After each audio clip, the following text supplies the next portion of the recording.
Self-censorship in a polarized world.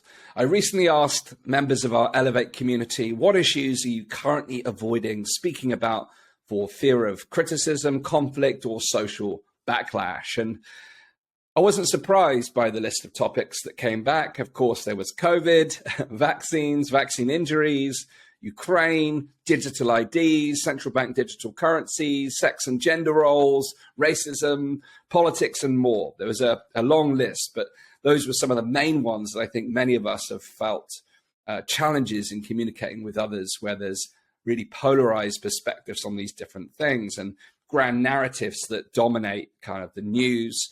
How do we therefore have a more nuanced conversation? How do we actually pursue the truth? How do we actually get to the facts if we are unable to speak ourselves about the matters at hand? So in tonight's episode, I'm going to be talking through this issue of self-censorship in a polarized world. After all, we are living in crazy times. People are more divided and polarized and even radical than ever before.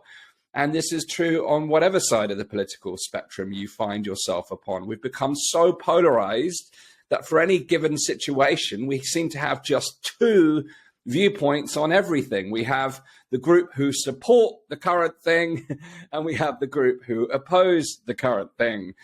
It's a rare event to actually find someone who has an understanding of both sides of the debate and beyond the kind of polarized viewpoints, the actual complexity and the nuance in between those polarized points. And to make matters worse, when we talk about those polarized extremes, it seems at the edges, the more radical sides of the conversation, whether the radical left or the radical right, it seems that there's a culture war emerging between these historic polarities, and the different polarities are battling it out to determine just how insane their views can become and to what extent they can be forced upon society at large. And as I said, there's problems on all sides of that spectrum. It's not limited to the left or the right, although if you belong to either group, you'll be probably made to believe that it is limited to just one side of the debate. But when did we forget to meet in the middle? When did we forget about logic and common sense? When did we forget about rational and empathetic discussion, debate? When did we accept that counseling people, this cancel culture and being offended by everything is normal? How do we get to a point where cancel culture during the last couple of years on social media became normalized? When did we become so overcome with emotions that we forget that when we're more emotional, that we're actually more prone to manipulation and control? But more than that, where did we become so emotional that we need to create safe spaces for everything and not have courageous spaces where we are free to speak our minds without fear of offending others? Not that, we should deliberately go out our way to speak our minds in a way that would harm others, but we're in a place now where we stifle ourselves for the fear of offending others because that level of offense has become so pervasive. We've seen an oversensitized to society in many ways.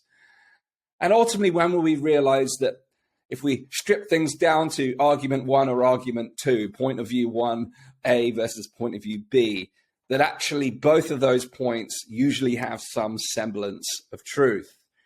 The hard reality is that we're not just polarizing society by self-censoring, we're suppressing free speech and open conversation. Self-censorship has become more prevalent in recent years for some of these reasons, with individuals feeling the pressure to silence their own opinions and beliefs to fear of backlash or social ostracism. And the Cato Institute back in 2017, after the kind of explosion of political division in the United States, found that 58% of Americans are afraid now to share their political beliefs. And a more recent 2020 study from the Journal of Democracy found that self-censorship is on the rise globally, no matter what culture you belong to. It's becoming visceral, the polarization and the self-censorship. But what are the causes of self-censorship? Why do people self-censor? Research has shown that self-censorship can be motivated by a variety of factors, including the fear of negative consequences, social pressure, the judgment of others, and ultimately the desire to fit in with a particular group. We've seen the world become more tribalized, more fragmented within this kind of polarized culture driven by identity politics. People are now more likely to self-censor when they believe that their opinions could become unpopular, or could make them unpopular for sharing them, or where they feel that they'll be ostracized by their peer group, whether that's family, friends, or colleagues. Now, other research has shown that social identity plays a key role in self-censorship, and that people are now increasingly adopting political beliefs as a form of their own self-identity. And as such, individuals then feel the pressure to conform to the group's beliefs and values of the social peer group that they belong to. And in such an environment, expressing an opinion that goes against one's political group or affiliate group can result in ostracization, social exclusion, or even harassment, or just taunting for having a different viewpoint. So it's no wonder why we're now in Team A and Team B. It's become so grandly simplified. But in these conditions, self-censorship becomes a form of self-preservation. It's a protectionism mechanism, not only to protect ourselves from our fears, protect ourselves from being judged by others, and to protect our position in a social group, but ultimately it's also protecting our ego. But as a consequence, it's preventing us from speaking our minds. It's preventing us from having open dialogue. It's preventing us from having deeper relationships with our loved ones, our friends and families. In fact, it's doing the opposite. It's ostracizing us, it's separating us and driving us further into isolation. At a time where we have technology that connects us all more readily, we are perhaps more disconnected than ever before. But there are other reasons why people are currently more likely to self-censor.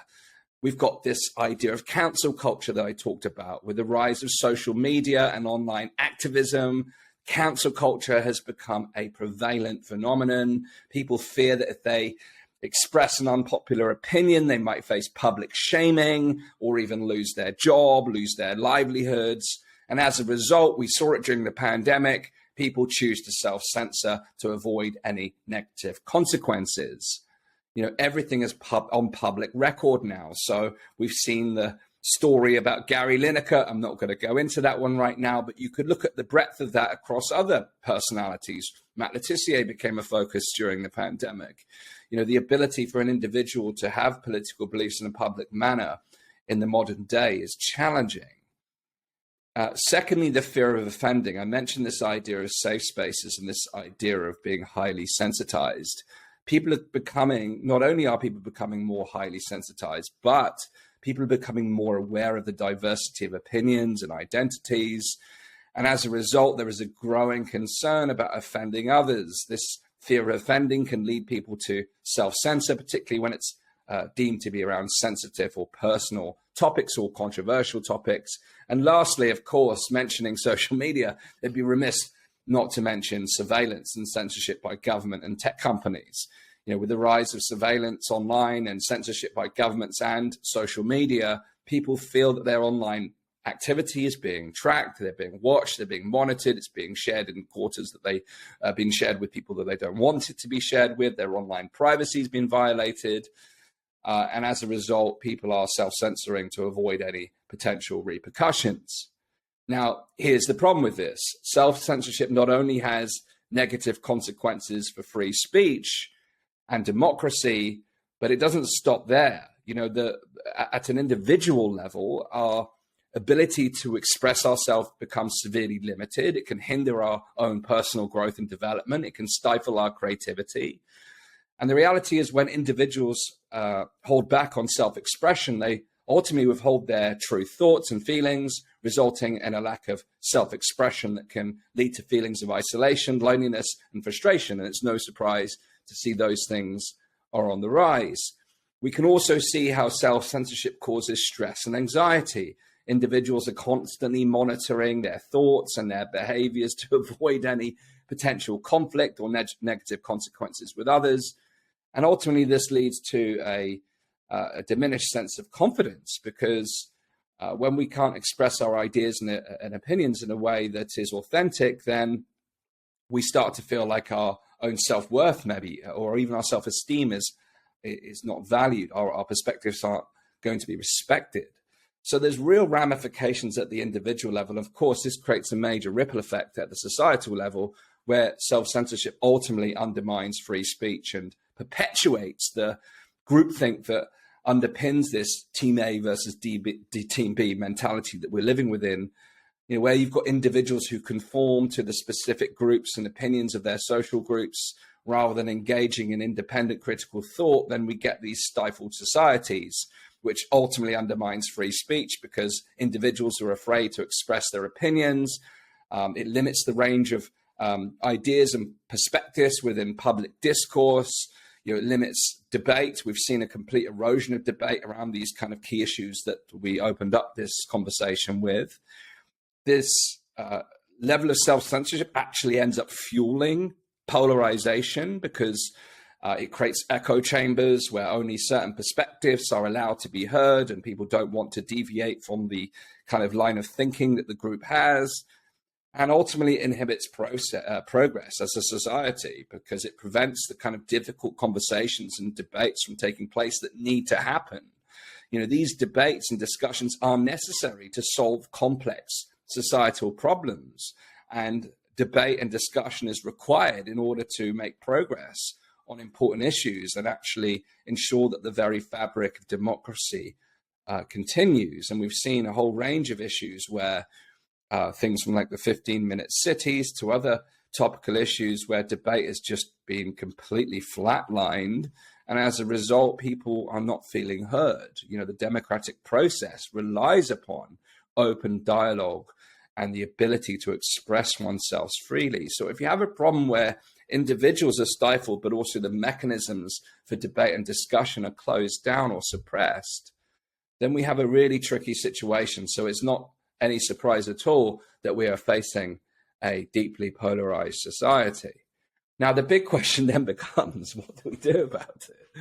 How do we solve self-censorship? Now, one of the things I love about this podcast, not only the Elevate podcast, but all of its iterations since the pandemic podcast, is the ability to take a view on these complex issues. It really plays at my desire to solve difficult problems. And my goodness, the last few years has really revealed some big problems for us to work on.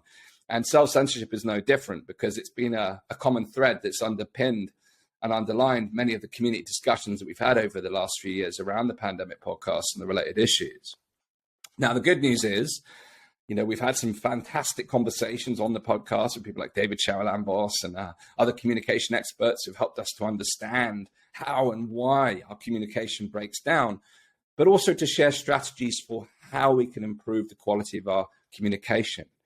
Tonight, I'm going to share a few different strategies to help you as an individual overcome your own self-limitations when it comes to speaking and expressing yourself fully. Firstly, number one, it's important to cultivate a sense of self-awareness.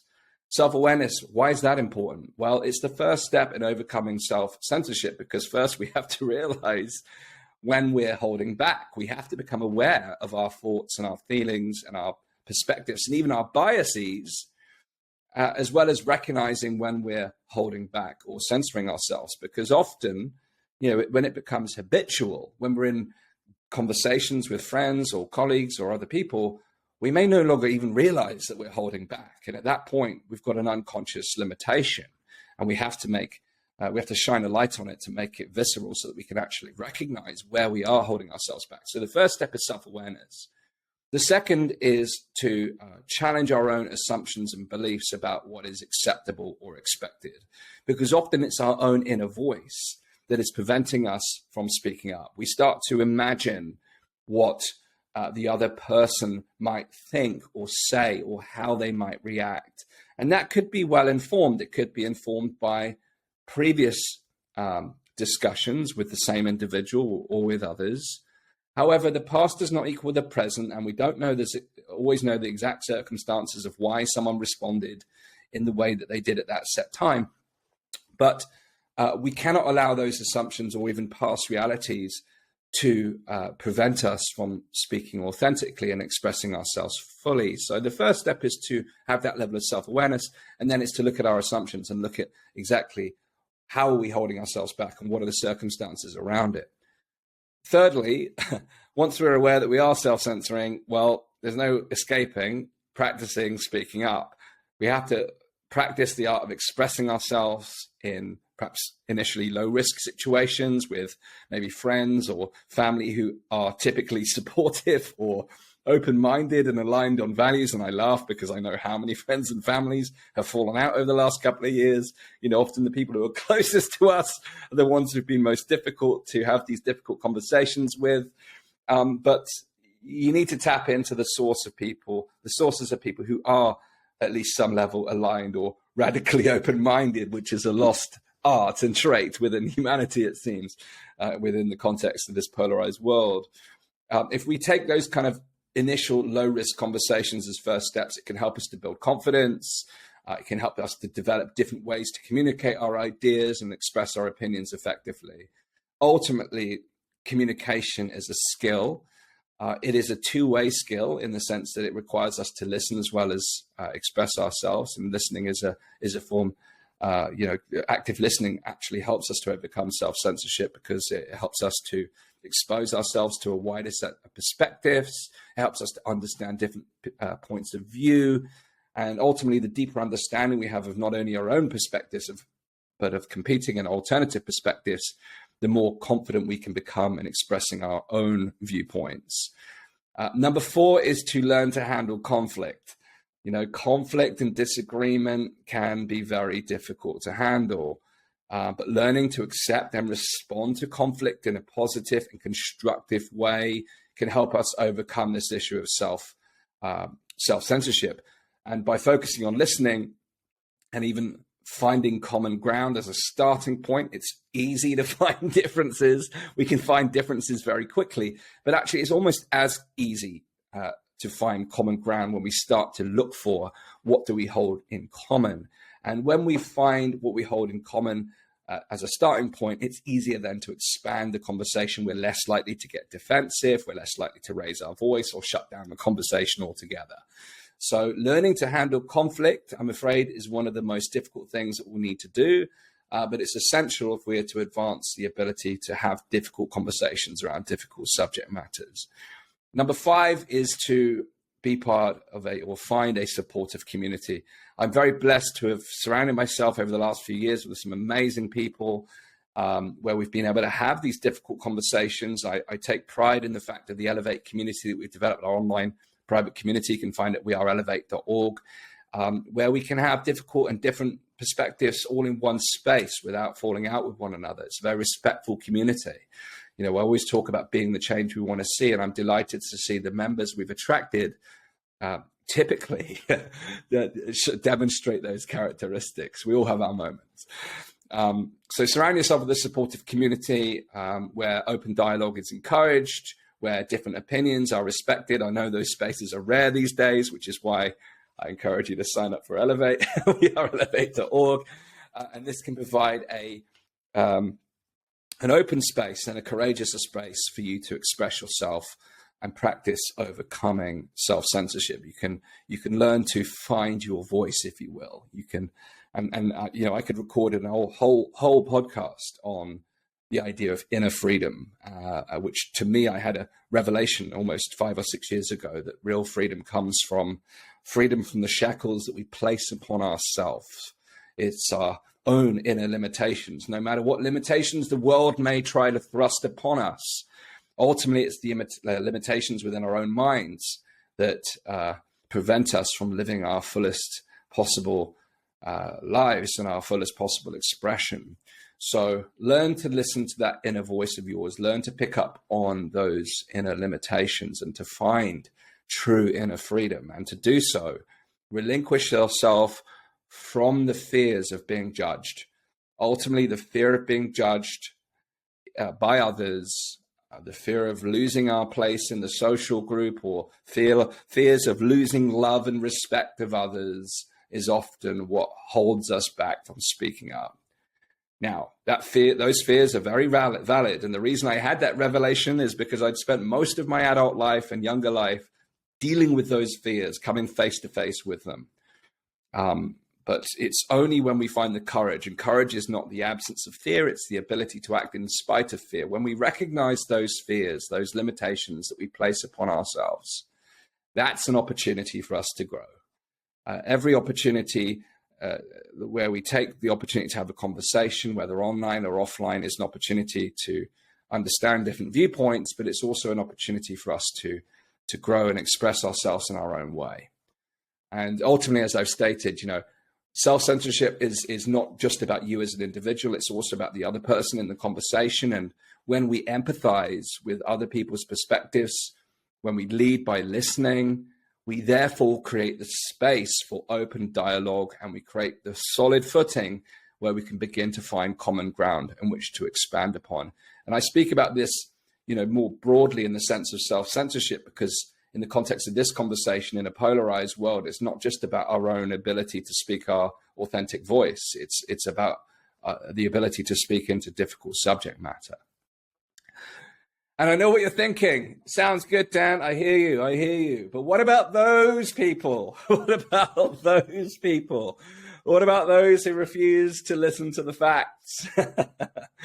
What about those people? No matter what I share with them, what evidence I put their way, they just don't listen, they don't read, they're not interested, they're stuck. Well, I get it. Interacting with people who refuse to listen can be the most challenging and frustrating experience. But again, I've got some bonus strategies for you. Firstly, remain calm. The old adage, keep calm and carry on. The moment we start to show our frustration, we've lost. The moment our state is changed by other people's unwillingness to embrace ideas, we lose the game. We have to stay sovereign in our ability to maintain our own state of mind, our own emotional state, and stay calm and remain willing to listen. It's easy to get frustrated or angry when someone refuses to listen to the facts. So staying calm is key. Take a deep breath, use a neutral tone of voice. I was just talking with Maria from the Better Way media conference earlier today from Crowd Resilience, which she co-founded with Dr. Ryan Cole. If you've watched my interview with Dr. Ryan Cole before it was censored on YouTube, it's available in the Elevate community and other places. But he speaks with such a calm tone of voice. It's much easier to reach people when we have that calm, neutral tone of voice. You'll notice that, myself included, when we become more passionate about something, we raise our voice, we amplify the way we speak. And that can be intimidating for others when they're not yet open or ready to listen to a different point of view. So keeping that tone of voice, remaining objective as possible, is the first strategy. Second, I've already talked about it twice. The reason I'm saying it a third time, because you got to hear it. Listen actively. Even if someone is not listening to you or willing to listen to you, it's important to lead by listening first, actively seek to understand their perspectives. In fact, the old adage of Stephen Covey, Dr. Stephen Covey, the late Stephen Covey, seek first to understand before being understood. That at the core is the heart of empathy. Start by seeking to understand the other person's position. Ask them, what are their thoughts on the matter? How do they come to that? Why do they believe that? What's led to that? Because ultimately, we're always looking through life through different filters, our experiences, our past exposure to things. Remember the days when people used to say things like, that person communicates with no filter. You don't even hear that anymore because we self-censor so much, but we all have filters. So how people get to their conclusions, often you'll find if you've got a point of difference, you've followed a very different path, not just with the subject matter at hand, but in life, even though you may have grown up together.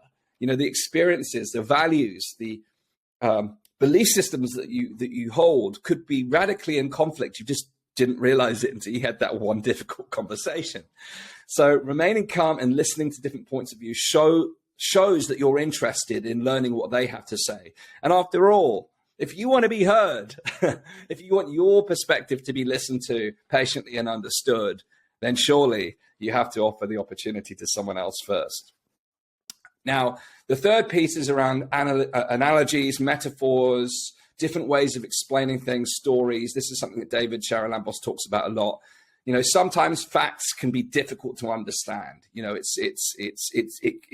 can be difficult to relate to. The barriers often come up when we share different facts and figures.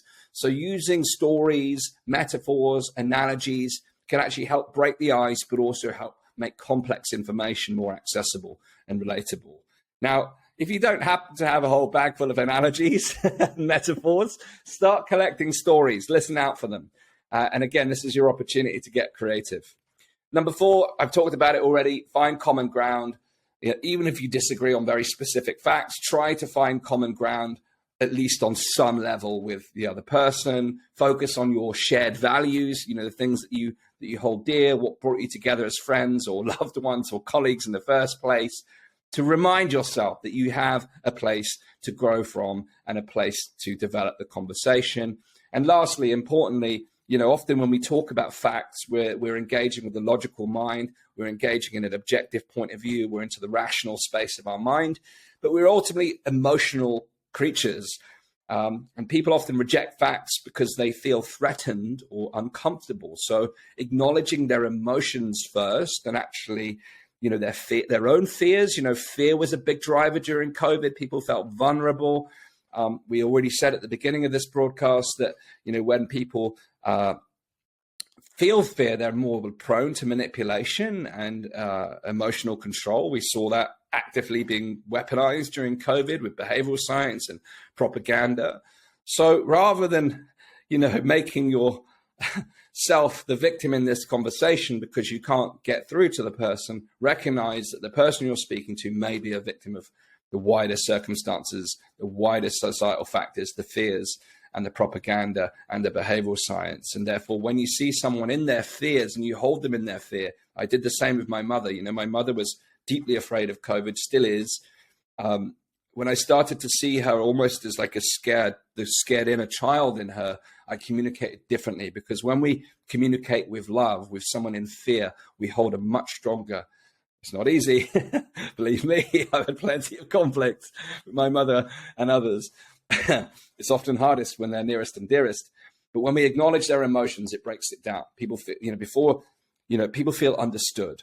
And again, it comes back to people needing to feel understood before giving you the space, perhaps, to make you feel heard. So try to validate their emotions, their concerns. Empathy is not about accepting their viewpoints as your own, but acknowledging their concerns, their fears, their emotions, whilst preserving your own perspective. And often you'll find, and it's been my experience in the last couple of years, the moment you acknowledge someone's emotional standpoint and where they're coming from, they're usually more receptive to listening to what you have to say. Whether they agree with you or not, the reality is you're starting the conversation in these types of conversations that I'm talking about from a point of disagreement. So if you're already in disagreement, well, they have a right to disagree with you as much as you have a right to disagree with them. Let's just see if we can find common ground. And the last thing is, you got to know when to disengage. You got to know when to get out of the conversation and preserve your sanity. You know, sometimes it's not possible at all to have a productive conversation with someone who refuses to listen to the facts. You'll find your own energy diminishing or rising.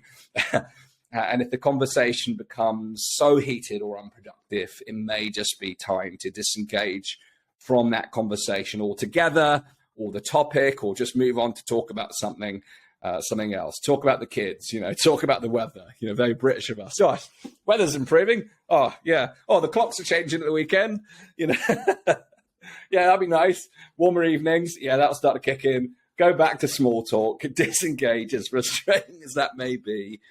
There is a time and place for a difficult conversation. Yeah, if neither party's in the right state of mind, or nothing's getting through, it's time to withdraw from that particular conversation. It doesn't mean forever. It just means not right now. You could even gain consent on that. It could be finding common ground and gaining consensus that this is not the time and place to talk about this particular issue. So, in conclusion, the phenomenon of self-censorship is becoming increasingly prevalent in today's society. Individuals are now feeling more pressure than ever to kind of conform to group identities, and therefore they are silencing their own opinions and beliefs that, deviate from the kind of status quo or grand narratives, or narratives that and stories that kind of resonate with the in-group or out-group that they belong to. And this is having massive negative consequences for both individuals and society as a whole. However, by adopting some of the strategies for overcoming it that I've shared briefly with you today, individuals like you and I can help to foster more open and honest conversations, and in doing so, contribute to healthy debate and discussion and exploration of ideas, which is ultimately crucial at times like these in order to foster and develop new solutions. It opens up the creative faculties. One of the biggest consequences of self-censorship is our inability to hold multiple perspectives, which are often required in creative context and to innovate. Many entrepreneurs and people in the tech world will know that a rich variety of perspectives is needed in order to create innovation, and the same is true for creative solutions to many of the challenges that we are in fact polarized about. So the change, as always, seems to ultimately sit with us. It's up to each one of us to take action. Whilst we can't necessarily control whether the tech platforms are going to censor us, we can take constructive action to speak up when we feel passionate about something, even when it's uncomfortable or unpopular.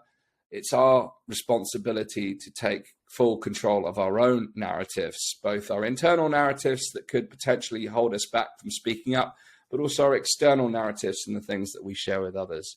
It's also our responsibility to deepen our perspectives, to widen the conversation, to listen and to learn and to empathize. All of those traits are within our own hands, as hard and as frustrating as they can often be. So let me know in the comments, how have you been? Step one was recognizing where you have been self-censoring, self-awareness. How have you been self-censoring? Let me know in the comments. And what can you do right now or today to express yourself more fully in a meaningful and healthy way? Let me know your thoughts in the comments. Thank you so much for tuning in. My name is Dan Astin-Gregory. This is the Elevate podcast. Today, we've been talking about self-censorship in a polarized world. Now, we recorded this as part of a private supporter conversation. If you would like to take part in our private recordings, whether it's solo content with myself or our guest interviews, then head over to weareelevate.org and become a supporter, and you can join the conversation right now. I'm over to engage now with our members. Thank you so much for watching. Please do share this broadcast, and I look forward to speaking with you soon.